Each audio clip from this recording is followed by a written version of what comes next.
Olá, amigos. Mais uma vez, nós estamos aqui para o nosso estudo, muito felizes, gratos a vocês todos por estar nos acompanhando. Isso é um grande incentivo para nós, não é mesmo, Márcia? Com Tudo bem? certeza. Tudo bem, Thelma? Sejam todos muito bem-vindos a mais um programa. A vida continua. E nós vamos continuar o capítulo 19, né? Vamos começar para a Isso. parte 2. O título é Revisões da Vida. Mas antes vamos recordar a primeira parte, né? Nós Sim. vimos que eles saem da casa de Vera e do Caio, que eles dois estão indo para Guarujá, a casa da Casa praia, da né? Praia. Da Vera, isso. E aí eles vão pegar o carro e o Caio e o Fantini e a Evelina vão para o banco de trás junto. E aí eles, de alguma forma, eles influenciam os dois, que eles começam a travar um diálogo sobre a Evelina e sobre o Ernesto. E nesse diálogo, algumas revelações vêm na percepção da Vera como era o pai, né, achando-se que não recebia muita atenção, e Ernesto fica muito sentido com tudo isso, porque ele deu o seu melhor. Então, né, a gente dali, né, estamos vendo a percepção da Vera, mas não sabemos exatamente se assim foi a vida, em relação ao pai e em relação à mãe também. Não é? Em Uhum. relação à mãe, ela também se sente meio que abandonada, dizendo que a mãe deixava que ela decidisse tudo sozinha. Mas, como a verdade geralmente tem três lados, né? Um lado, o outro e a real situação, então nós, como estamos ali tendo somente as declarações da Vera, a gente não sabe exatamente se realmente foi dessa forma. E então eles estão chegando, e aí também ela fala sobre o pai, o Caio fala um pouco sobre a Evelina, revela para a Evelina, né, que está atrás escutando, que depois que ela teve o aborto, ele passa a se desinteressar por ela, né, porque ela se torna uma doente. Enfim, ali são aquelas impressões que os dois estão tendo sobre Evelina e Ernesto, e os dois estão no banco de trás escutando tudo isso, o que está causando muita dor para eles. Né? Evelina fica mais dolorida do que já estava, Ernesto chora, chora e fica ali. Os dois estão se consolando e, como Evelina disse, cada vez se tornando mais irmãos, né? Um tomando conta do outro. É isso que nós estamos vendo o tempo todo. Evelina tomando conta de Ernesto, e Ernesto também tomando conta, consolando Evelina e ela também. Então, estamos no momento que eles chegaram à casa do Guarujá, e agora o Ernesto vai entrar na casa, vai pedir a Evelina que, do mesmo jeito, ela fique do lado de fora, esperando até que ele se sinta confortável para reencontrá-la. Então, é nesse momento que nós estamos, e aí nós pedimos: olá, Ricardo, tudo bem? Vamos então começar a nossa projeção e a Thelma vai continuar lendo. E ele foi bem cuidadoso, né, Márcia? Ele não quis que ela entrasse junto, porque naturalmente ele queria ver como estava o ambiente, né? O que era possível. Ele já tinha passado por algumas emoções lá no carro, né? Então ele queria poupar a Evelina. Então ele deixa ela do lado de fora, né? Em outro ambiente, para ela não perceber. Então vamos agora continuar essas emoções, né? Conforme a Márcia está falando, foi visto o lado da filha, né? O pensamento dela em relação. E a gente ainda vai prosseguir um pouquinho assim para depois ver o lado do Ernesto também, né? Conforme a Márcia falou, a verdade tem três lados, e é isso mesmo, né? Então vamos lá. Então, continuando aí o capítulo 19, revisões da vida, revisão às vezes não é nada bom, né? Mas vamos continuar.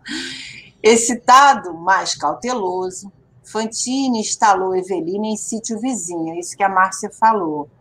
De vez que, assim como sucedera com ela própria, expressou o desejo de consultar a sós o ambiente doméstico. Depois disso, decidiria quanto à viabilidade de colocá-la ali, né, para presenciar o que ia acontecer ou não. A posição de Vera junto de Serpa, o Caio, né, não encorajou muito o Ernesto de imediato, assim, para enfrentar o resto da história, né? Então, a Evelina concorda que fique aguardando, né? E ela aproveita esse momento para orar, para refletir. Aí a Isso gente aí. vê até uma mudança, né, Pois Thelma? é, Ela já ali mais serena, de uma tudo que ela atitude. presenciou, né? Isso, Então, é uma atitude bem mais madura, né? A gente vê uma Evelina já diferente, né? Sem o desespero isso. de horas anteriores, quando ela se depara com a realidade dentro da casa É, e dela, você né? vê que os dois escutaram aquelas narrações doloridas, né, da filha, né, e do próprio Caio, e eles não se desequilibraram, né? Estão emocionados, né? No Eles estão sentido de emocionados. triste, chorando. Aquilo está sendo um golpe muito grande para eles, mas não entraram em Não. desequilíbrio. Então, vai continuar mantendo esse equilíbrio, porque ela está buscando a oração, e ele também, o Fantini, é uma pessoa que está se tornando mais sensato, né, nas suas atitudes, e a gente vai ver que isso vai ajudar muito a todo esse processo. Então, ele emocionado, o Fantini, né, penetra ali o reduto que lhe falava tão alta memória, ele conhece aquele ambiente, né? Na sala estava tudo como ele deixou. A mesa, as cadeiras surradas que ele mesmo tinha levado da residência de Vila Mariana lá para a praia, os apetrechos de pesca, o armário de louça, os quadros na parede. Estava tudo ali do jeito que ele conhecia, e aquilo trouxe certamente algumas lembranças, né, para ele, porque a gente sabe quando a gente retorna a um ambiente conhecido, a gente passa na nossa mente, né, Tudo que a muitas, gente viveu, né? Tudo que a gente muitas viveu ali, lembranças. momentos felizes, momentos não tão Sim, felizes, mas a gente recorda tudo, né? recorda. E Então ele a gente lembrar que tinha 2 anos, né? Você está 2 anos muito sem pouco, né? rever. Mas muito Não, é assim, pouco. é pouco, mas de todo jeito, se a gente tivesse aqui 2 anos sem você ver uma É, casa onde você mora, onde você morava, te dá muita saudade, né? Te dá muita e saudade. ele, esse detalhe de estar tudo do mesmo jeito, por ser uma casa de praia, né? Ninguém tinha mexido em nada, tá tudo direitinho lá. Então, para ele era lembrança e ao mesmo tempo, como a Márcia disse, lembranças boas, lembranças más, mas traz todo um retrospecto, né? Exatamente. Muito fiel aí a tudo que a gente viveu. Então vamos lá, Ricardo? Então ele registra ali em pranto de comoção o calor de outro tempo. Olha só, ele está recordando, né? A pequena distância enxergava o dormitório da filha, em que ela e o advogado se entregavam à animada conversação. Os dois já tinham entrado na casa primeiro do que eles e já estavam ali conversando. E ali, a 2 passos, rente a ele, quase tateava o aposento em que tantas vezes repousara ao lado da companheira, aspirando as aragens marinhas, do ventinho, né, que vinha da praia, e ao lado da Elisa, que era a esposa que ele deixou aqui quando desencarnou. O relógio marcava alguns minutos além das 9 da noite. Que sucederia por trás daquela porta cerrada? Ele pensava, né? A porta estava fechada e ele naquela entre ansiedade e medo, né? E curiosidade, o que teria ali atrás daquela porta? Inquietava-se inquieto. Elisa doente? Ele pensava. Será que eu vou encontrá-la doente, desanimada? E rememorou as lições recolhidas de amigos na moradia espiritual de que chegava refeito para facear quaisquer surpresas. E orou. A gente lembra, né, Márcia, que ele se preparou, eles dois, né, se prepararam durante um tempo para retornar. Então, nesse preparo, ele certamente colhia essas impressões dos amigos, né, que já tinham passado por isso, e ele estava ali lembrando da oração. Ele sabia que ia, né? Ele sabia que ia enfrentar surpresas talvez desagradáveis, né? Isso é bem importante a gente ver a mudança de atitude, né? Uhum. Porque talvez nós, a primeira coisa que como espírito fizéssemos era adentrar direto por dentro daquela porta, né? Passar por ali, mas ele não. Ele sabia que poderia, né, passar por momentos difíceis pelos relatos que a filha já tinha dito, como estava a mãe. Então ele pega, ele para e ora antes de entrar, né? E a gente percebe aí que houve um aprendizado, né, nesse período que ele esteve no mundo espiritual, porque ele mudou as atitudes, ele já era uma pessoa mais tranquila, né? Mas a gente está vendo aí que todos os ensinamentos que ele usufruiu lá, junto do irmão Ribas, né, e dos companheiros, ele estava lembrando de utilizar, né? Então ele ora, pede forças a Deus, mas ele queria rever a esposa. Ele queria rever com distinção, com dignidade, né? E as alegações da filha lá no automóvel ditavam-lhe a prudência. Olha só, conforme você está falando aí, ele passou por uma situação que agora ele sabia que ele tinha que ir vai com cuidado, com atenção, né? Achava-se ali não para se queixar, olha só, e sim para agradecer, ajudar, querer bem, ansiava servir. Isso tudo ajudou muito o Ernesto no seu retorno ali, né? Essa atitude, ele não estava ali para tirar, pedir satisfações ou outra coisa qualquer. Ele queria ajudar, ele queria agradecer. E nem se lamuriar, né, Thelma? Ele não estava ali para se sentir, coitado de mim, eu sou vítima, né, de tudo isso. Não, pelo contrário. Ele sabia que ele ia encontrar a situação difícil, mas ele diz claramente, ele não estava ali para se queixar, e sim para agradecer, ajudar e querer bem. Mas mais do que tudo, ele queria servir, ele queria ajudar, né? Ajudar. Então a gente já vê aqui toda uma transformação, né? Do homem que a gente vai ver aí da situação que já tomou outras atitudes muito drásticas aquele homem e no que ele se transformou agora, né? Aquele homem sem fé não, assim, em dúvida do que ia acontecer, né? Agora a gente vê a mudança aí, mudança, né? Já pedindo ajuda a Deus, né? Firme nos seus propósitos, né? No objetivo. Então, muito bacana isso, né? Então, vamos lá. Isso é um progresso.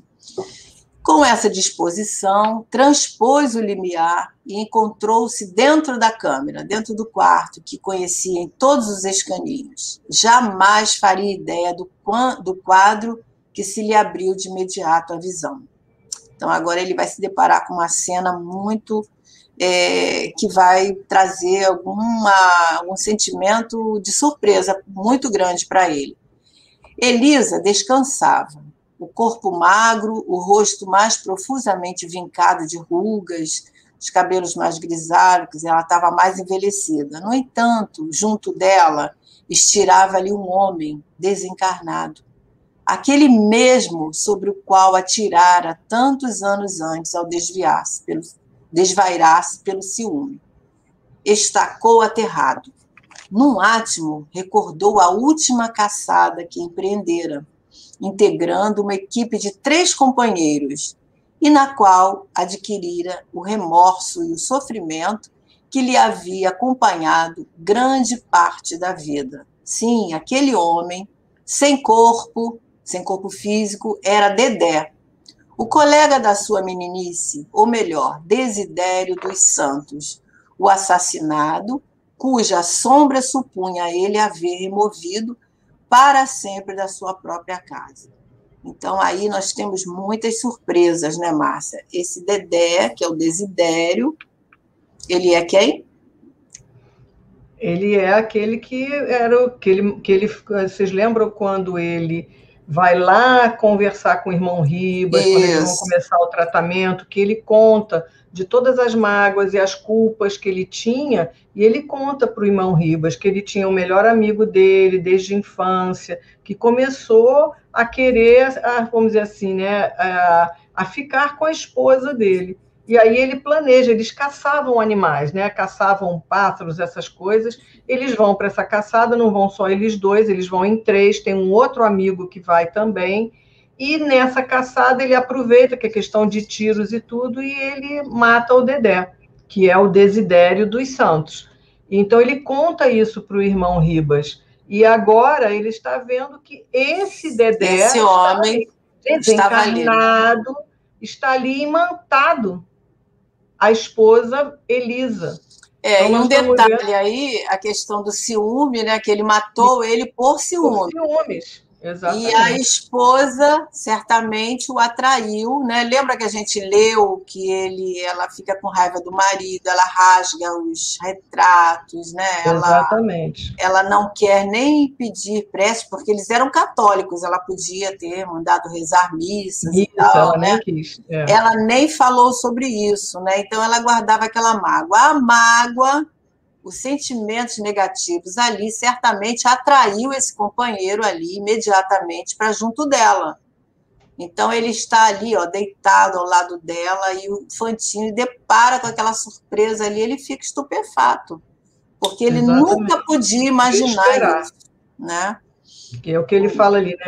Ele matou no sentido de tirá-lo da presença da casa dele, e agora ele estava ali ao lado, na cama dele, com a esposa, né? Na cama que já foi dele um dia, né? Pois é, e aí a gente pensa, né? Quantas pessoas se livram umas das outras, né? Pensando que vai se livrar daquela pessoa, e aquela pessoa muitas vezes vem para junto da gente, fica ali junto do nosso ambiente, como a gente está vendo aqui agora, né?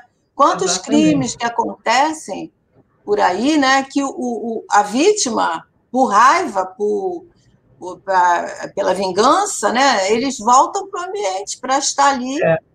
Por isso que a gente aprende que o inimigo nem sempre é melhor morto, não, porque a vida continua e ele pode nos perturbar mais do que se tivesse aqui, que a gente poderia voltar a se entender e tudo, né? Então, aliás, assim, no Evangelho fala isso, né? O inimigo bom é aquele que está morto, não é verdade. Não é verdade. Exatamente. Mostrando para nós aí que ele morto, ele pode nos fazer sofrer muito mais do que nós imaginamos, porque ele está fazendo mal ali à esposa dele, né? Sem saber também, porque o espírito age assim, e por desconhecimento, por ignorância, e a ele, que, como agora ele está se deparando, né, com toda essa verdade ali à frente dele. Nós não sabemos, o André Luiz não fala quanto tempo ele tem de desencarnado, o Dedé, né? Mas é bastante tempo, né? É bastante tempo, bastante tempo. Nos capítulos mais à frente a gente vai ver que já é bastante tempo. Então vamos lá? Vamos. Então acusou-se ralado de arrependimento, impregnado de angústia. Como arrostar o adversário, injuriá-lo no próprio tálamo, que é o leito conjugal, né? Fantini chorava dentro de si, ralado de desespero. Motivos poderosos tinham Ribas. Agora ele começa a pensar. O instrutor delongando-se-lhe a volta. Horas antes, descobriram na filha a rival de Evelina. E ali, diante dele, ao pé de Elisa, se estendia o inimigo triunfante, dominador. Aguentaria com êxito os desafios que a vida lhe propunha depois da morte? De certo rentearia, por fim, com o homem que não suportava. Ambos desencarnados se defrontariam agora, quais estavam, tais quais eram. E diligenciou Fantini a serenar-se e apressou um passo adiante. Ele tinha que enfrentar a situação, né? Então ele entra, ele vê aquilo tudo, né? E vai se falar. E aí a gente vê que é ali, né? O Dedé, a gente vai ver que o André Luiz vai falar aqui num processo ali obsediando a esposa ainda encarnada, né? Tudo isso por causa das nossas sintonias, dos nossos sentimentos, das mágoas que nós guardamos, né? Dos objetivos que nós temos na nossa vida.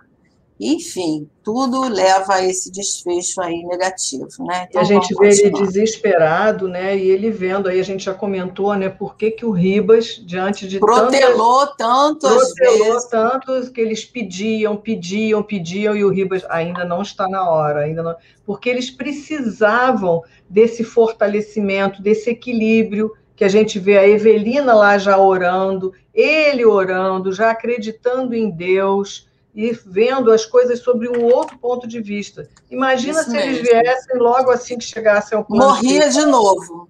Morria de novo, exatamente. Morria de novo, exatamente. Vamos lá. O antagonista, em silêncio, deitou-lhe um olhar sarcástico, o espírito, né?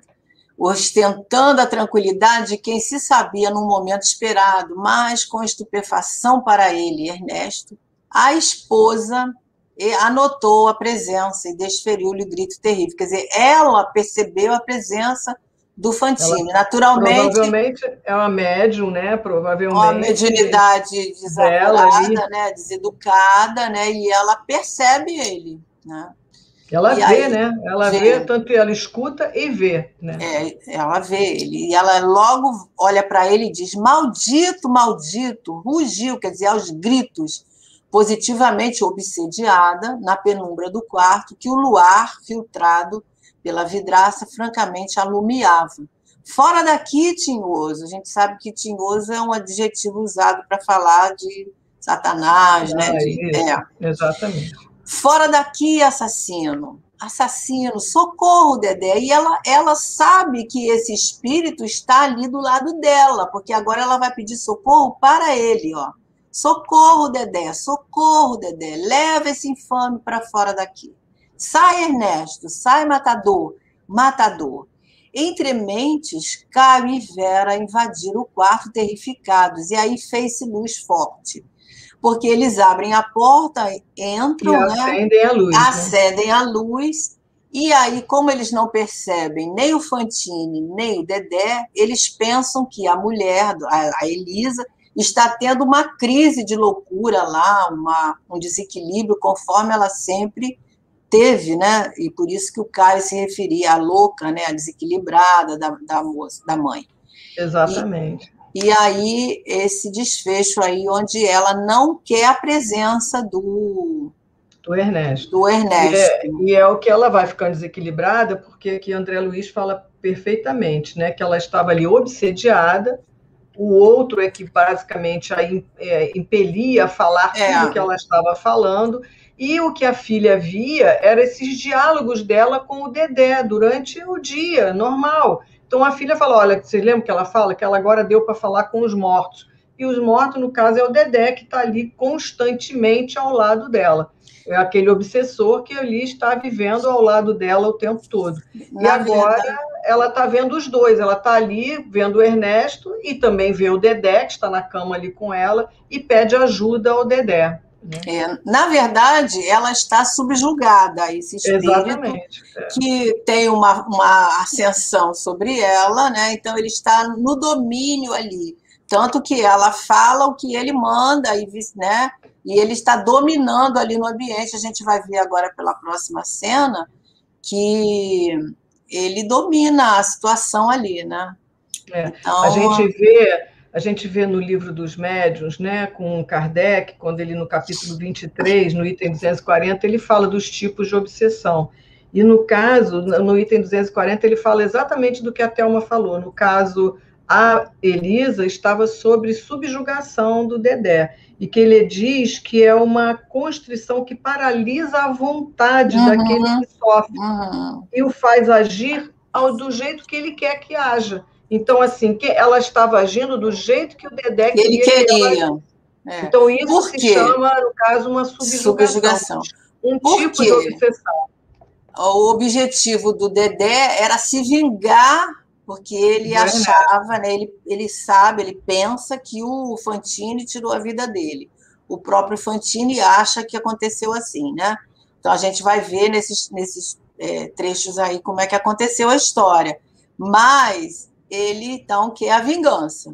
Então, por ele querer a vingança, ele subjuga a Elisa, que é para fazer o que ele quer, para ele E atingir o fazer objetivo dele. exatamente, fazer o Ernesto sofrer também. O Né? objetivo é o sofrimento, né? Então, é uma Vamos situação lá. bem dolorosa, onde os dois sofrem aí. Então, a jovem cercou-se, a filha, né, da mãe, que bradava impropérios e segurando a própria cabeça entre as mãos, num esgar de espanto, e tentou consolá-la. Mãezinha, que há?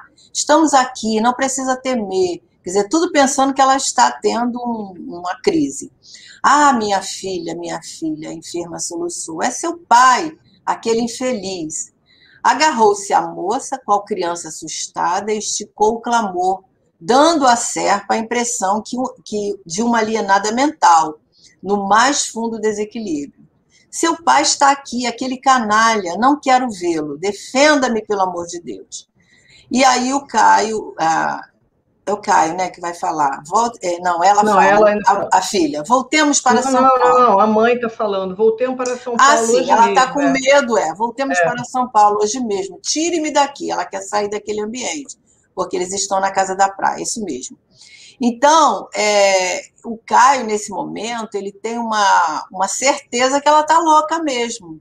E aí a gente vê que as maiores obsessões, elas denotam essa loucura, né? Porque tudo é a intervenção aí do espírito, domínio do espírito. Quando o espírito está subjugado, sob a sua vontade, ele faz o que quer com o espírito, com o outro, né? Com o obsediado. Então, ele domina, ela age de acordo com a vontade dele. Mesmo que ele não esteja falando nada, ele domina pelo pensamento, pela vontade. Então, Exatamente. é um dos graus mais graves da obsessão. E ela está ali no desespero, porque ela já está totalmente influenciada, né, pelo Dedé, e ela acha que o Fantini matou o Dedé, então por isso ela o chama de assassino, matador, e ela não quer a presença dele ali de jeito nenhum. Então ela pede à filha, me leva de volta para São Paulo, eu não quero ficar aqui. E o Caio e a Vera estão achando, tá cada vez pior, tá louca mesmo, né? Ela está sofrendo cada vez mais, né? Então vamos lá. As pessoas que têm desequilíbrio mental, muitas delas vão parar nos manicômios, muitas vão parar nos locais de tratamento da loucura, quando, na verdade, a maioria dos casos são obsessões. Antigamente era muito pior, porque agora nós não temos aquele confinamento, isso graças, né, eu esqueci o nome dessa doutora que trouxe... Anísia da Silveira. Isso, que ela trabalhou em prol disso, né? Então, mas antigamente era muito comum as pessoas serem internadas pela obsessão ou subjugação já no ápice da questão, e na verdade não era loucura, né? Então vamos lá. Dos olhos tristes de Ernesto, o pranto jorrou em maré de angústia. Tantas vezes acariciara projetos de reencontro, tantas vezes imaginara-se pássaro distante do ninho, faminto de repouso, da úsnea. Você viu essa palavra o que era? Na verdade, Thelma, isso aí é como se fosse um musgo morno, fosse um ninho de passarinho ali, né? Então, entretanto, chegava até ali na condição do hóspede indesejado, abominado pelos próprios familiares. Então, até ali, ele achou que ele era, né? Ele fez tudo por amor, que ele não sabia dessa impressão que os familiares tinham dele. Aí ele diz, Elisa, implorou, né? Elisa, ele implorando quase que de joelho ali para ela, né? A conturbada esposa, que trazia as faculdades psíquicas desordenadas, não lhe enxergava a figura espiritual. Ela via ele como aquele que tinha tirado a vida de Dedé, né? Porque ele passa para ela esse quadro. Depois que a luz mais viva se derramou no ambiente, no entanto, lhe assinalava a voz comovida e firme a repetir suplicante. Ele falava para ela, Elisa, me ouve, eu sempre te amei. E estabeleceu-se aí a conversação entre os dois, sem que a filha e o namorado conseguissem ouvir senão a metade. Quer dizer, ele começa a implorar para ela ouvir, porque ela não tinha ouvidos para ele, ela só vê ele como o assassino do Dedé. Ela vai colocar isso agora para a gente. A gente percebe assim, enquanto ela estava na escuridão do quarto, ela via Ernesto, ouvia e ouvia. A partir do momento que a Vera e o Caio entram, eles acendem a luz do quarto. Quando acendem, por isso que André Luiz diz assim, aí ela passa a não vê mais como espírito, mas ela escuta. Ela só escuta e ela continua escutando o Ernesto falando, né? Isso. E aí, vamos lá. Cala-te, infame, a Elisa diz. Recuso uma afeição que sempre detestei. E ele pergunta para ela, por que te alteraste assim? E ela diz, sou hoje livre para dizer o que me vem à cabeça. Mas quando juntos, quer dizer, ele reclama com ela, mas quando a gente estava junto, aí ela completa, eu era a escrava algemada ao Senhor. E ele afirma para ela, entretanto, sempre me dizias o contrário, que me querias bem, Lembra que a filha, né, falou sobre isso, ela fazia questão de mostrar o sentimento de que amava, na verdade não era isso, né? Sempre te desprezei, ela fala, isto sim. E ele fica desesperado, oh meu Deus, quem é que fala em Deus? Um assassino? E ele pergunta, por que tanta crueldade? E aí que ela vai dizer, olha, Dedé me falou que não passas de um matador.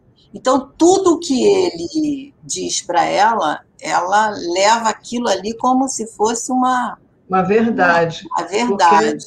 ela não está nem raciocinando. Na Não, verdade, ela está ela está totalmente dominada, dominada. influenciada pelo Dedé, e para ela, tudo que o Dedé fala e coloca na mente dela é a mais pura verdade.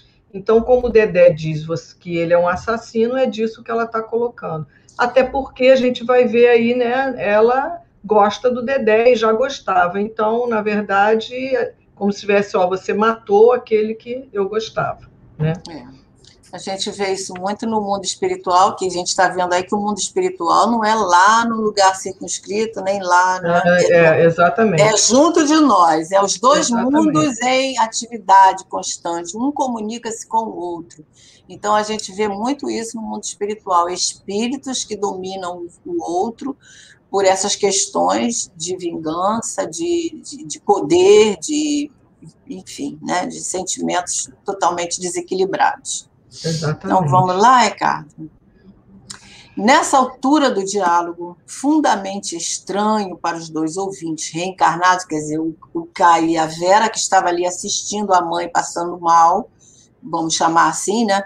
Que o acompanhava pelo meio, Serpa inquietou-se, confessando-se incomodado ante o delírio da enferma, passou a esquadrinhar a casa em busca de medicação para que lhe sedasse os nervos. Eles começaram a procurar os remédios para dar para ela poder se acalmar. É porque, na verdade, vocês imaginem, né? Ela está falando como se estivesse falando sozinha para a Vera e para o Caio. Ela está ali falando sozinha. Com quem que ela está falando? Chamando de matador, assassino e tudo, né? Para eles dois, ela entrou numa crise ali, né? E, na verdade, ela está mantendo o diálogo. Como o André Luiz falou no slide anterior, eles só ouviam a metade, né? O entendimento, contudo, entre a obsediada e o marido prosseguiu sem pausa. Ouve, Elisa, pede ele, mendigou Fantine em pranto. Não nego haver cometido grandes erros, mas invariavelmente por tua causa, pelo extremado apego ao teu carinho. Balela, gargalhou a interlocutora, entre a ironia e a demência. Desde que arrasaste, Dedé, arrasaste aí e matou, né?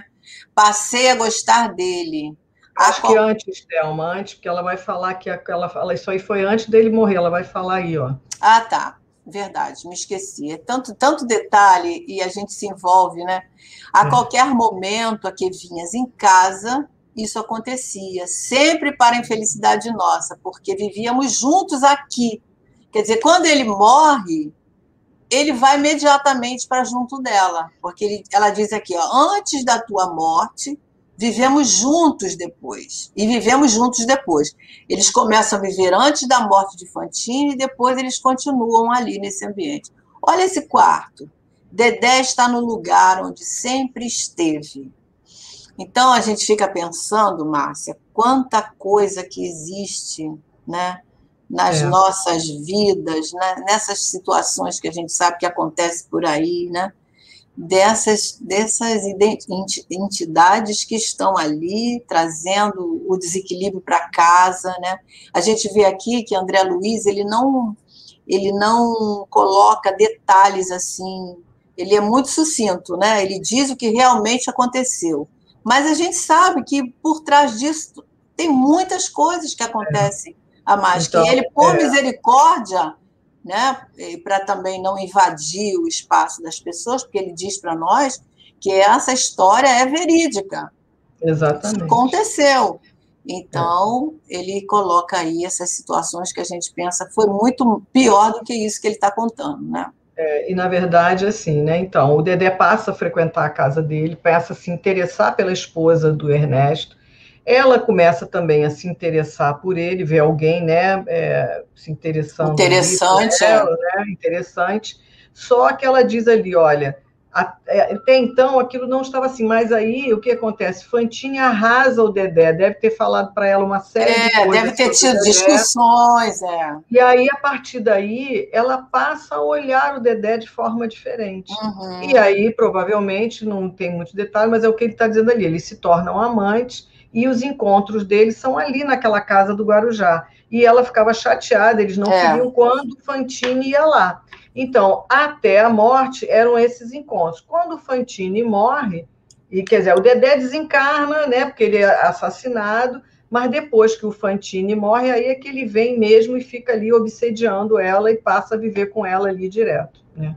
É isso que ele tentou ali, né, avisar. Então, assim, ela vivia antes da morte de Fantine então, e agora na verdade, viviam os três ali, ele não via, né?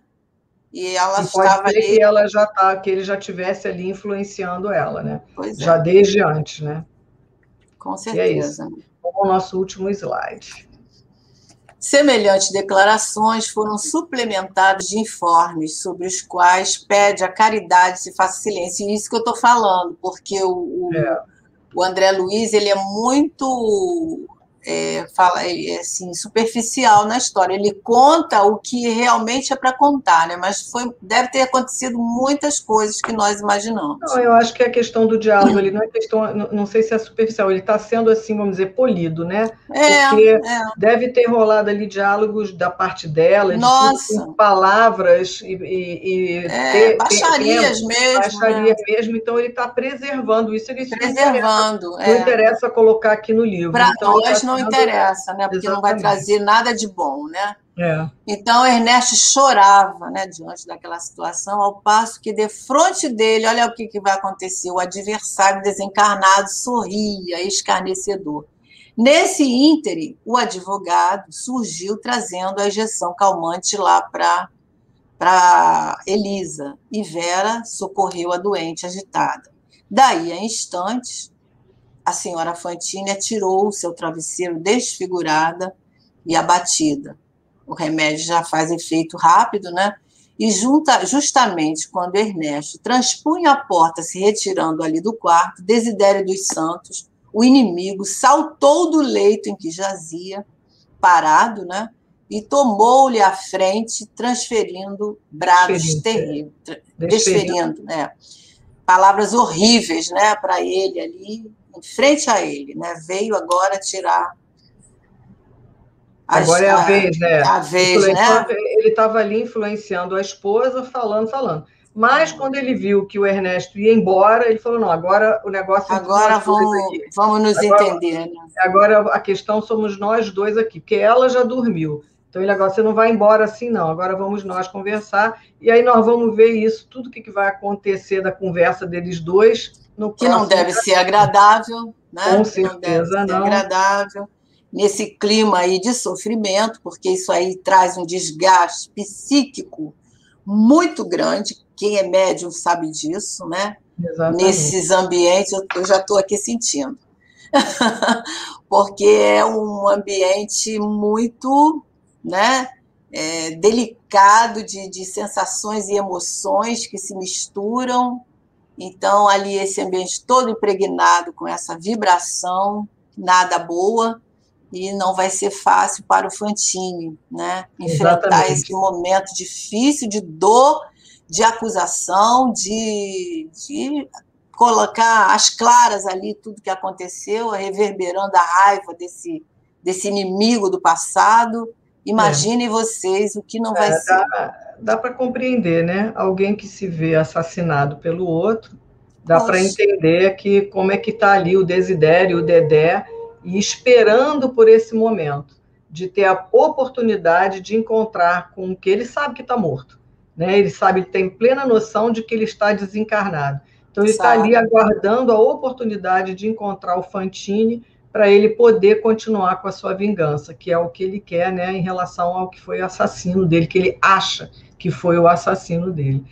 Então, é isso, né? Nós vamos agora no próximo capítulo, que vai ser marcado por esse encontro dos dois, que vai se acirrar aí, nós vamos ver esse desenrolar da história.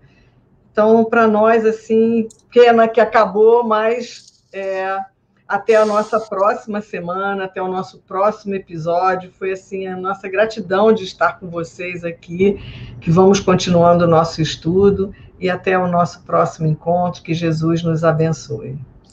Desejando aí uma semana de paz para todos nós, agradecidos ao coração de todos aqueles que estiveram aqui, essa meia hora de estudo, né? E que isso possa estar trazendo reflexões positivas para a nossa vida, né? Porque todos os momentos são momentos de aprendizado. Então, estejam sempre conosco e até a próxima, se Deus quiser. Fiquem com Deus, com Jesus, e a vida continua. Até lá.